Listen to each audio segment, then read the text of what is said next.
খুব একটা দেখা যেত না, শোনা যেত, অথবা যারা আমরা সিনিয়র ছিলাম তারা শুধু জানতাম। এখন কিন্তু বোঝা যায় যে এখানে অনেকে এসে মাসে লক্ষ লক্ষ টাকা আয় করছে, কেউ বা কোটির কাছাকাছি কোনো মাসে কাজ করছে, যার মনে করেন যে এককালীন সেল হয়, বিশেষ করে ভালো ভালো একটা সেল হয় কোনো মাসে, দেখা যাচ্ছে যে 1 কোটি 1.5 কোটি 2 কোটি টাকা আয় হয়ে যায়। রিসেন্ট আমাদের বড় বড় দুটো সেল হয়েছে, 3টা সেল হয়েছে।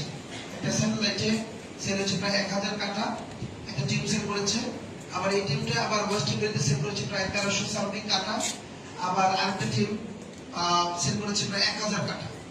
এই যে 1000 কাটা, 1300 কাটা, 1000 কাটা, 700 কাটা সেল করেছে, আপনি একটু ভেবে দেখুন তো যে এই 700 কাটা থেকে এই টিমটা কি পরিমাণ কমিশন গেইন করেছে।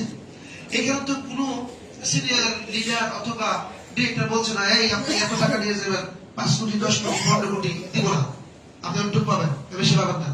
কেউ কিন্তু এটা বলছে না, কারণ সিনিয়ররা বলছে বাবা দিচ্ছে, আপনি এগিয়ে যান, এবং তার কাছে একদম তার টাকাটা সুন্দরভাবে হ্যান্ডেল করছে, পাশাপাশি তাকে অনেক সহযোগিতা করছে।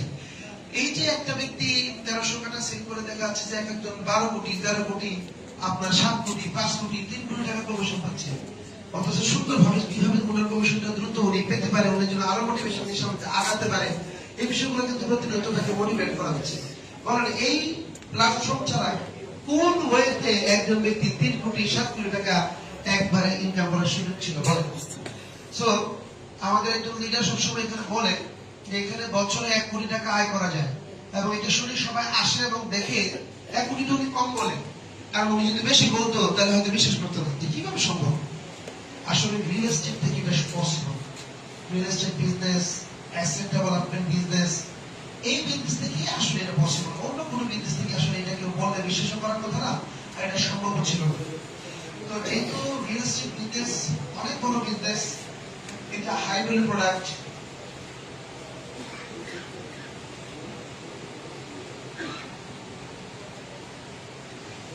তো এই যে হাই ভ্যালু প্রোডাক্ট, এত দামি প্রোডাক্ট, এখন এই প্রোডাক্ট কিন্তু ঠুনকো কোনো ইনফরমেশন বা কাউকে শেয়ার করলেই আপনার কথা নিয়ে নিবে, এটা কিন্তু আসলে ভাবাটা একেবারেই বোকার সঙ্গে বসবাস করে।